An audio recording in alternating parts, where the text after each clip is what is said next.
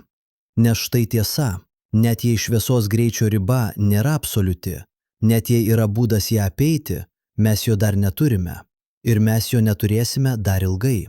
Galbūt 100 metų, galbūt 1000 metų, galbūt 1 000 000 metų, galbūt niekada. Ir per tą laiką, per tą 100, 1000, 1 000 000 metų mes turime gyventi. Mes turime spręsti problemas, kurias turime dabar – klimato kaitą, ekologinį sunaikinimą, skurdą, ligas, karus, nelygybę. Ir štai paradoksas – jei mes praleidžiame visą savo energiją svajodami apie žvaigždes, mes neišspręsime problemų Žemėje. Tačiau jei mes neišspręsime problemų Žemėje, mes niekada nepasieksime žvaigždžių. Nes civilizacija, kuri negali gyventi tvariai vienoje planetoje, tikrai negali gyventi tvariai daugelyje planetų. Civilizacija, kuri sunaikina savo gimtąją planetą, sunaikins ir bet kurią kitą planetą, kurią kolonizuos. Civilizacija, kuri negali išspręsti konfliktų tarp savo narių, tikrai negali išspręsti konfliktų su kitomis civilizacijomis. Tai reiškia, kad kelias į žvaigždes, jei toks kelias egzistuoja, eina per Žemę, per išmokimą gyventi tvariai, per išmokimą gyventi taikiai, per išmokimą gyventi išmintingai. Tik civilizacija, kuri išmoko tai daryti, yra civilizacija, kuri yra pasiruošusi žengti už savo planetos ribų. Ne kaip užkariautojai, bet kaip globėjai. Ne kaip išnaudotojai, bet kaip partneriai.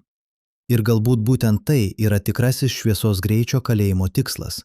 Ne bausti mus, bet išmokyti mus.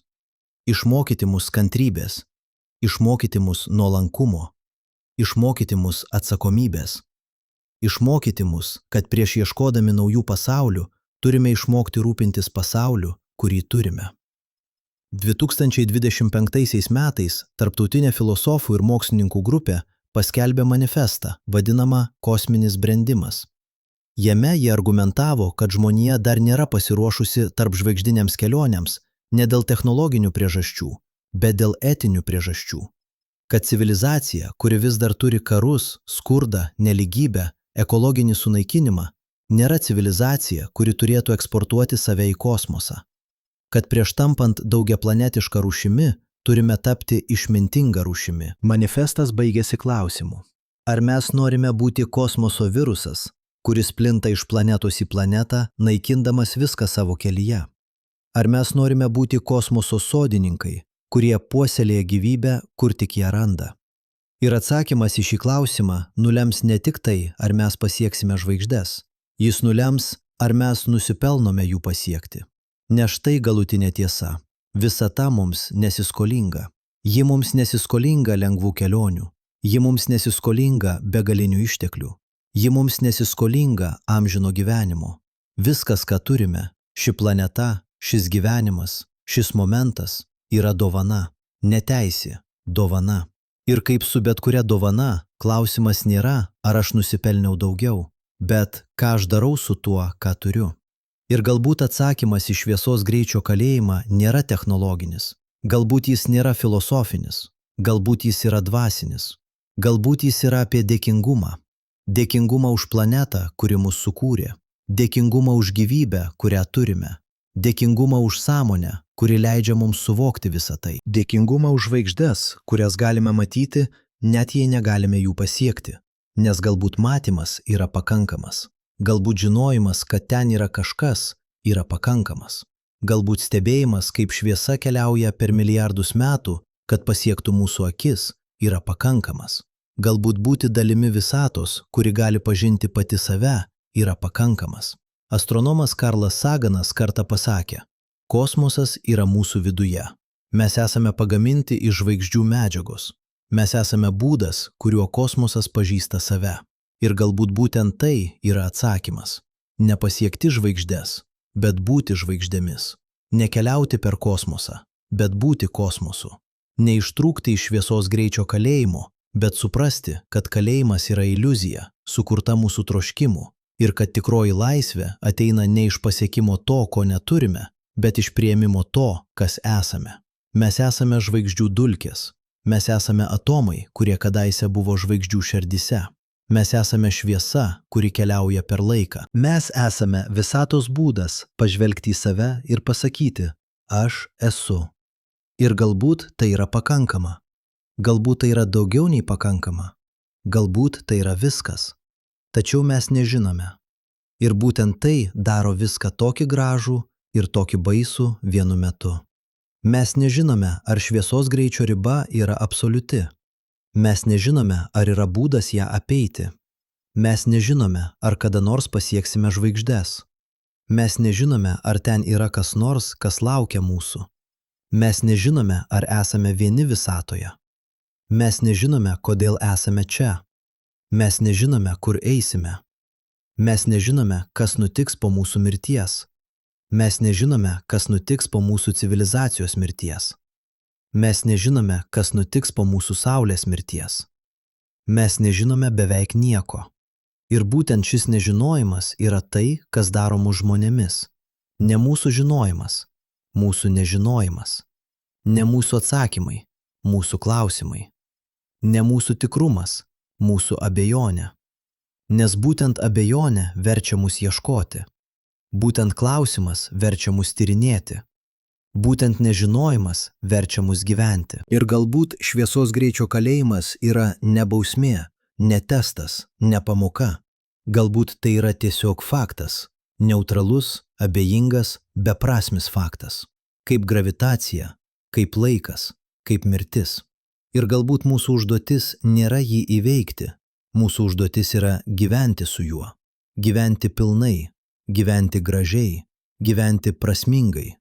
Ne nepaisant jo, bet su juo, kaip dalį to, kas mes esame. Nes galiausiai, ar mes esame laisvi ar įkalinti, priklauso ne nuo fizikos dėsnių. Tai priklauso nuo mūsų, nuo to, kaip mes renkamės matyti savo situaciją, nuo to, kaip mes renkamės gyventi savo gyvenimus, nuo to, kaip mes renkamės reaguoti į ribas, kurias randame. Kalinys, kuris priima savo kalėjimą ir randa ramybę, yra laisvesnis nei karalius, kuris valdo imperiją, bet niekada nėra patenkintas. Žmogus, kuris myli savo planetą, yra laimingesnis nei žmogus, kuris svajoja apie žvaigždes, kurių niekada nepasieks. Civilizacija, kuri išmoksta gyventi tvariai vienoje planetoje, yra išmintingesnė nei civilizacija, kuri naikina 10 planetų. Ir galbūt būtent tai yra galutinė pamoka. Ne kaip ištrūkti, bet kaip būti laisvam viduje. Ne kaip pasiekti žvaigždes, bet kaip būti žvaigžde. Ne kaip įveikti šviesos greitį, bet kaip būti šviesa. Šviesa, kuri šviečia tamsoje. Šviesa, kuri keliauja per laiką. Šviesa, kuri niekada nesustoja, niekada nepavargsta, niekada neabejoja. Šviesa, kuri tiesiog yra. Ir galbūt mes jau esame ta šviesa. Galbūt mes visada buvome. Galbūt šviesos greičio kalėjimas nėra kalėjimas. Galbūt tai yra namai. Galbūt tai yra laisvė. Galbūt tai yra meilė. Galbūt tai yra viskas, ko mums kada nors reikėjo, bet mes nežinome. Ir būtent tai daro viską vertą. Tačiau yra dar vienas klausimas. Klausimas, kurio mes dar neuždavėme. Ne ar galime ištrūkti, ne ar turėtume priimti, ne ką mes žinome ar nežinome, bet kažkas gilesnio. Kažkas, kas liečia pačią mūsų egzistavimo prigimtį. Kodėl visata yra tokia, kokia yra? Kodėl šviesos greitis yra būtent 300 000 km/s, o ne greičiau? Kodėl erdvė ir laikas yra susiję būtent taip, kaip Einšteinas aprašė? Kodėl fizikos dėsniai yra tokie, kokie yra, o ne kitokie? Tai nėra klausimas, į kurį fizika gali atsakyti. Fizika gali pasakyti kaip veikia dėsniai. Tačiau ji negali pasakyti kodėl. Kodėl šie dėsniai, o ne kiti? Kai kurie fizikai argumentuoja, kad klausimas kodėl yra beprasmis, kad visata tiesiog yra tokia, kokia yra, ir nėra gilesnės priežasties. Kiti argumentuoja, kad galbūt yra begalė visatų, multiversa, kiekviena su skirtingais fizikos dėsniais, ir mes esame šioje visatoje tiesiog todėl, kad tik šioje visatoje fizikos dėsniai leidžia egzistuoti sąmoningai gyvybei, kuri gali užduoti tokius klausimus. Tai vadinama antropiniu principu. Tačiau net jei tai tiesa, tai tik perkelia klausimą. Kodėl egzistuoja multiverse? Kodėl egzistuoja bet kas, o ne nieko? Kodėl yra būtis, o ne nebūtis? Filosofai šios klausimus kelia tūkstančius metų ir ne vienas niekada neatsakė. Galbūt niekas niekada neatsakys. Galbūt tai yra klausimai, kurie pagal apibrėžimą neturi atsakymų. Ir galbūt būtent čia slypi giliausias šviesos greičio kalėjimo prasmė. Ne kaip fizinė riba, ne kaip psichologinis iššūkis, bet kaip ontologinė mįslė. Kaip priminimas, kad mes gyvename visatoje, kurios fundamentaliai nesuprantame. Kad už kiekvieno atsakymo slypi gilesnis klausimas. Kad už kiekvieno žinojimo slypi didesnis nežinojimas. 2026 metais filosofė Rebecca Goldstein iš Harvardo universiteto paskelbė esė vadinamą Kosminis nuolankumas. Joje ji argumentavo, kad didžiausias žmonijos pasiekimas nėra tai, ką mes sužinojome, bet tai, ką mes pripažinome nežinantys. Kad mokslinė revoliucija prasidėjo ne tada, kai mes pradėjome rasti atsakymus, bet tada, kai mes pripažinome, kad mūsų ankstesni atsakymai buvo klaidingi. Kad pažanga ateina ne iš tikrumo, bet iš abejonės. Ir galbūt būtent ši abejonė, ši nuolanki, sąžininga, drąsi abejonė yra tai, kas daro mus tikrai žmogiškais. Ne mūsų gebėjimas žinoti, bet mūsų gebėjimas pripažinti, kad nežinome. Ne mūsų gebėjimas kontroliuoti, bet mūsų gebėjimas priimti, kad negalime kontroliuoti. Ne mūsų gebėjimas užkariauti, bet mūsų gebėjimas gyventi su paslaptimi. Nes visata yra paslaptis, ne problema, kurią reikia išspręsti, paslaptis, kurią reikia gyventi. Ir šviesos greičio kalėjimas yra dalis tos paslapties, galbūt didžiausia dalis. Nes jis liečia ne tik tai, kur galime eiti, jis liečia tai, kas mes esame. Jis liečia tai, kaip laikas ir erdvė veikia, jis liečia pačią realybės struktūrą. Ir mes nežinome, kodėl realybė yra tokia. Mes nežinome, ar ji galėtų būti kitokia. Mes nežinome, ar kitose visatose, jei jos egzistuoja, šviesos greitis yra kitoks. Mes nežinome, ar yra būdų manipuliuoti realybę, kurių mes dar neįsivaizdavome. Mes nežinome, ar ateities civilizacijos žvelgs į mūsų apribojimus taip, kaip mes žvelgiame į viduramžių alchemiko apribojimus, su užuojauta ir šypsena. Tačiau štai ką mes žinome. Šiandien, šiuo momentu, su žiniomis, kurias turime, šviesos greitis yra riba. Ir ši riba daro mus kaliniais. Ne amžinais kaliniais, galbūt. Ne neišvengiamais kaliniais, galbūt. bet kaliniais dabar. Ir dabar yra vienintelis laikas, kuriame mes gyvename. Praeitis jau praėjo, ateitis dar neatėjo. Viskas, ką turime, yra šis momentas, šis kvėpavimas, šis širdies plakimas, ši mintis, kuri dabar keliauja per jūsų smegenis. Ir šiame momente jūs esate čia, Žemėje, planetoje, kuri sukasi aplink žvaigždę, kuri sukasi aplink galaktikos centrą, kuri juda per plečiančią visatą. Jūs esate judantis greičiu, kurio net negalite pajusti. Jūs esate keliaujantis per erdvę ir laiką vienu metu.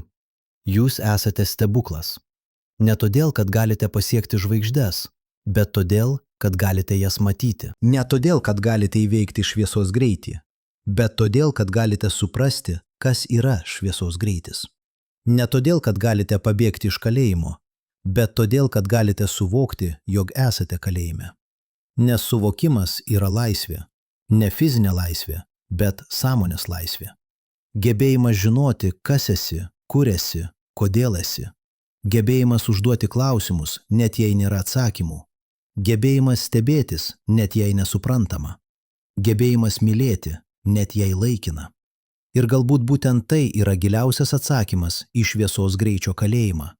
Ne technologinis, ne filosofinis, ne net dvasinis, bet egzistencinis. Pripažinimas, kad būti gyvam, būti sąmoningam, būti žmogumi šioje visatoje, šiuo momentu, yra privilegija tokia reta, tokia neįtikėtina, tokia stebuklingai neįtikėtina, kad bet kokie apribojimai, net šviesos greičio apribojimai, yra maža kaina už šią dovaną. Tačiau yra dar kažkas, apie ką mes kalbėjome visą laiką, bet niekada tiesiogiai nepavadinome. Tai, ko mes nežinome. Mes nežinome, ar esame vieni. Tai yra galbūt didžiausias klausimas, kurį žmonija kada nors uždavė. Ne, ar galime pasiekti žvaigždes, bet ar ten yra kas nors ką pasiekti.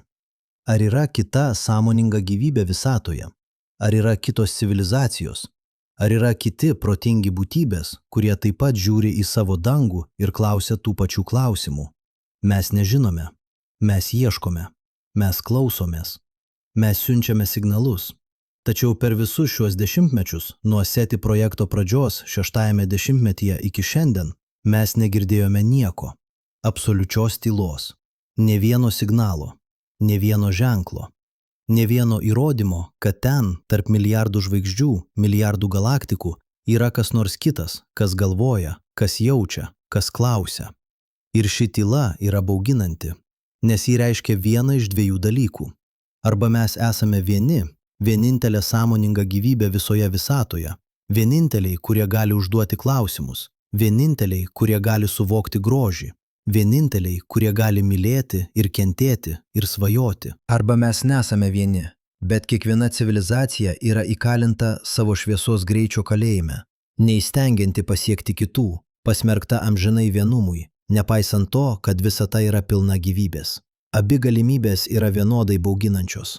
Jei esame vieni, tai reiškia, kad visa ši neįsivaizduojama visata, 2 trilijonai galaktikų, kiekviena su šimtais milijardų žvaigždžių, egzistuoja tik tam, kad mes galėtume ją stebėti. Kad visa ši grožybė, visa ši sudėtingumas, visa ši didybė neturi jokios kitos prasmės, išskyrus tai, kad mes ją matome. Tai yra vienu metu ir neįtikėtinai išdidi, ir neįtikėtinai liūdna mintis. Jei nesame vieni, bet negalime pasiekti kitų, tai reiškia, kad visata yra pilna sąmonių, kurios niekada nesusitiks. Pilna civilizacijų, kurios niekada nebendradarbiaus. Pilna protų, kurie niekada nepasidalins savo žiniomis, savo menu, savo meilę. Kiekviena civilizacija sala, kiekviena sąmonė vieniša. Kiekvienas protas įkalintas savo galvoje, savo planetoje, savo žvaigždės sistemoje. Ir galbūt būtent tai yra tikrasis šviesos greičio kalėjimo tragedija. Ne tai, kad negalime keliauti, bet tai, kad negalime susitikti. Ne tai, kad esame fiziškai izoliuoti, bet tai, kad esame egzistenciškai vienišai. Ne tai, kad negalime pasiekti žvaigždžių, bet tai, kad negalime pasiekti vienas kito.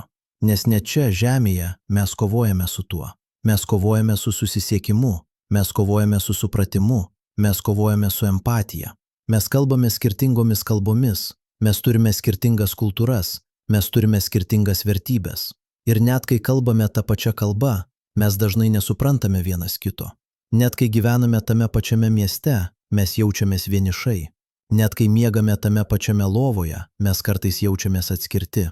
Ir jei mes negalime visiškai pasiekti vienas kito čia, ant tos pačios planetos, kaip mes galėtume pasiekti būtybės iš kitos žvaigždės sistemos? Būtybės, kurios evoliucionavo skirtingose sąlygose, kurios turi skirtingą biologiją, kurios mąsto skirtingais būdais, kurios suvokia realybę per skirtingus jutimus. Kaip mes net pradėtume bendrauti? Kaip mes net žinotume, kad jie yra sąmoningi? Yra filosofinė problema, vadinama kito proto problema. Kaip aš žinau, kad jūs esate sąmoningas? Aš matau jūsų kūną, aš girdžiu jūsų žodžius, aš matau jūsų veiksmus, tačiau aš niekada negaliu tiesiogiai patirti jūsų sąmonės, aš niekada negaliu būti jūsų galvoje, aš niekada negaliu žinoti, kaip jaučiasi būti jumis. Aš galiu tik daryti prielaidą, kad jūs esate sąmoningas, nes jūs elgiatės panašiai kaip aš ir aš žinau, kad aš esu sąmoningas. Tačiau ši prielaida veikia tik todėl, kad mes esame panaši rūšis. Mes turime panašius kūnus, panašias smegenis, panašią evoliucinę istoriją. Kas nutiktų, jei susitiktume būtybę, kuri yra fundamentaliai kitokia? Būtybė, kuri neturi kūno, kaip mes jį suprantame. Būtybė, kuri neturi smegenų, kaip mes ją suprantame. Būtybė, kuri suvokia laiką kitaip, erdvę kitaip, realybę kitaip. Kaip mes žinotume, kad ji yra sąmoninga? Kaip mes bendradarbiautume? Kaip mes net atpažintume ją kaip gyvybę?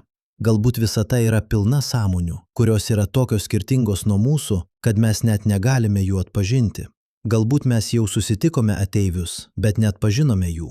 Galbūt jie yra visur aplink mus, tačiau mes esame akli jiems, nes jie egzistuoja dimensijose, kurių mes nesuvokiame, arba laiko skalėse, kurios yra per lėtos ar per greitos mūsų suvokimui.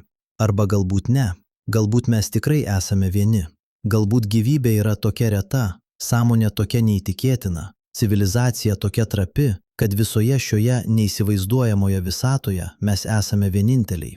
Vieninteliai, kurie gali žiūrėti į žvaigždes ir stebėtis. Vieninteliai, kurie gali užduoti klausimą, kodėl. Vieninteliai, kurie gali mylėti ir kentėti, ir svajoti, ir kurti. Ir jei tai tiesa, tai reiškia, kad mes turime neįtikėtiną atsakomybę. Ne tik savo, ne tik savo planetai, bet visai visatai. Nes jei mes esame vienintelė sąmonė, tai reiškia, kad mes esame vienintelis būdas, kuriuo visata gali pažinti pati save. Mes esame vienintelės akys, kuriomis visata gali matyti savo grožį. Mes esame vienintelė širdis, kurią visata gali jausti meilę. Mes esame vienintelis protas, kuriuo visata gali užduoti klausimą, kodėl aš esu.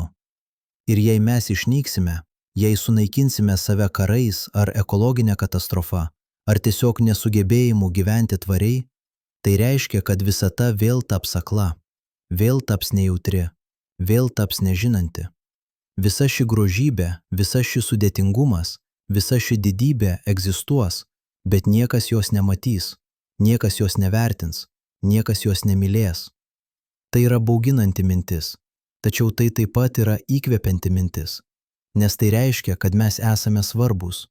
Ne todėl, kad esame galingi, ne todėl, kad esame amžini, bet todėl, kad esame sąmoningi. Todėl, kad galime matyti, todėl, kad galime jausti, todėl, kad galime mylėti. Ir dabar grįžkime prie pradžios, grįžkime prie jūsų kūno, kuris juda erdvėje greičiu 300 km per sekundę. Grįžkime prie šviesos, kuri atsispindi nuo jūsų akies tinklainės. Grįžkime prie šio momento, šio kvėpavimo, šios minties. Jūs esate čia, dabar, ant planetos, kuri sukasi aplink žvaigždę, kuri yra viena iš 100 milijardų žvaigždžių galaktikoje, kuri yra viena iš trilijonų galaktikų visatoje. Jūs esate mažytis, neįsivaizduojamai mažytis. Jūsų gyvenimas yra akimirka. Jūsų planeta yra dulkės grūdelis. Jūsų civilizacija yra mirkstelėjimas. Tačiau jūs esate čia. Jūs esate sąmoningas. Jūs galite skaityti šios žodžius ir suprasti juos. Jūs galite galvoti apie visatą ir savo vietą joje. Jūs galite jausti meilę ir grožį ir nuostabą. Jūs galite užduoti klausimą kodėl ir ieškoti atsakymų, net žinodami, kad galbūt jų niekada nerasite. Ir būtent tai daro jūs stebuklu. Ne jūsų dydis, ne jūsų galia, ne jūsų amžinumas, bet jūsų sąmonė. Jūsų gebėjimas būti čia, dabar, visiškai esančiu. Jūsų gebėjimas matyti žvaigždes ir stebėtis. Jūsų gebėjimas mylėti planetą, kuri jūs sukūrė. Jūsų gebėjimas priimti ribas ir vis tiek rasti prasmę. Nes prasmė nėra ten už žvaigždžių. Prasmė yra čia, jūsų širdyje. Prasmė nėra amžinybėje. Prasmė yra šioje akimirkoje. Prasmė nėra pasiekime. Prasmė yra būtyje.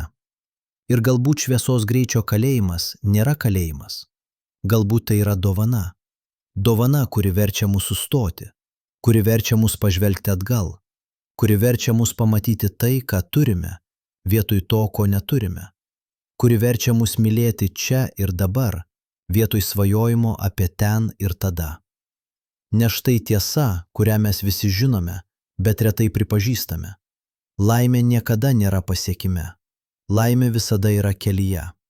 Laimė nėra ten, kur mes einame. Laimė yra tai, kaip mes einame. Laimė nėra ateityje. Laimė yra dabar. Ir jei mes praleidžiame visą savo gyvenimą, žiūrėdami į žvaigždes, ilgėdamėsi to, ko negalime turėti, mes praleidžiame vienintelį gyvenimą, kurį turime. Mes praleidžiame vienintelę planetą, kurią turime. Mes praleidžiame vienintelę akimirką, kurią turime. Tačiau jei mes galime priimti, jei mes galime pažvelgti į šviesos greičio kalėjimą ne kaip į bausmę, bet kaip į kontekstą, ne kaip į ribą, bet kaip į formą, ne kaip į problemą, bet kaip į realybę, tada galbūt mes galime būti laisvi. Ne fiziškai laisvi, bet dvasiškai laisvi. Laisvi mylėti, laisvi kurti, laisvi gyventi. Ir galbūt būtent tai yra galutinė pamoka. Ne kaip pabėgti iš kalėjimo, bet kaip transformuoti kalėjimą į namus. Ne kaip pralaužti sienas, bet kaip pamatyti, kad sienos yra ne grotai, bet rėmai. Rėmai, kurie suteikia formą, rėmai, kurie suteikia prasmę, rėmai, kurie suteikia grožį. Nes menas nėra begalinis, menas yra ribotas. Paveikslas turi kraštus, eilėraštis turi pabaigą, simfonija turi paskutinę natą. Ir būtent šios ribos daro meną gražų, būtent šios ribos daro meną prasmingas, būtent šios ribos daro meną menu. Ir galbūt gyvenimas yra tas pats, galbūt gyvenimas yra menas. Menas, kuris turi pradžią ir pabaigą. Menas, kuris turi ribas ir formas. Menas, kuris yra gražus ne nepaisant savo ribų, bet dėl jų. Ir galbūt šviesos greičio kalėjimas yra tik viena iš tų ribų, viena iš tų formų, viena iš tų rėmų, kurie daro mūsų gyvenimą gražų. Tačiau mes vis tiek nežinome. Mes nežinome, ar šviesos greičio riba yra absoliuti. Mes nežinome, ar yra būdų ją apeiti. Mes nežinome, ar kada nors pasieksime žvaigždes. Mes nežinome, ar esame vieni. Mes nežinome, kodėl esame čia. Mes nežinome, kas nutiks po mūsų mirties. Mes nežinome, ar yra prasmė, ar yra tikslas, ar yra Dievas, ar yra kažkas už to, ką galime matyti ir liesti ir išmatuoti. Mes nežinome beveik nieko. Ir galbūt mes niekada nežinosime. Galbūt kai kurie klausimai neturi atsakymų. Galbūt kai kurios paslaptys yra skirtos likti paslaptimis. Galbūt kai kurios ribos yra skirtos likti ribomis. Tačiau galbūt tai yra gerai. Galbūt nežinojimas yra ne silpnybė, bet stiprybė. Galbūt abejonė yra ne problema, bet dovana. Galbūt paslaptis yra ne kliūtis, bet kvietimas. Kvietimas stebėtis, kvietimas tyrinėti, kvietimas klausti, kvietimas gyventi su atviromis akimis, atvira širdimi, atviru protu. Kvietimas priimti, kad mes esame maži, trapūs, laikini būtybės, milžiniškoje, paslaptingoje, stebuklingoje visatoje. Ir galbūt būtent šis priėmimas, šis nuolankus, drąsus, gražus priėmimas yra tai, kas daro mus tikrai žmogiškais. Ne mūsų žinojimas, mūsų nežinojimas, ne mūsų galia, mūsų silpnumas, ne mūsų amžinumas, mūsų mirtingumas. Nes būtent todėl, kad mes žinome, jog mirsime, mes vertiname gyvenimą. Būtent todėl, kad mes žinome, jog esame maži, mes vertiname grožį. Būtent todėl, kad mes žinome, jog esame vieni, mes vertiname meilę. Ir galbūt būtent todėl, kad mes žinome, jog esame įkalinti, mes vertiname laisvę. Ne laisvę keliauti, kur norime, bet laisvę būti tuo, kas esame, laisvę mylėti tai, ką turime, laisvę gyventi čia ir dabar, visiškai, gražiai, prasmingai. Ir dabar paskutinį kartą grįžkime prie pradžios. Jūsų kūnas juda erdvėje greičiu 300 km per sekundę. Šviesa atsispindi nuo jūsų akies tinklainės greičiu 300 000 km per sekundę.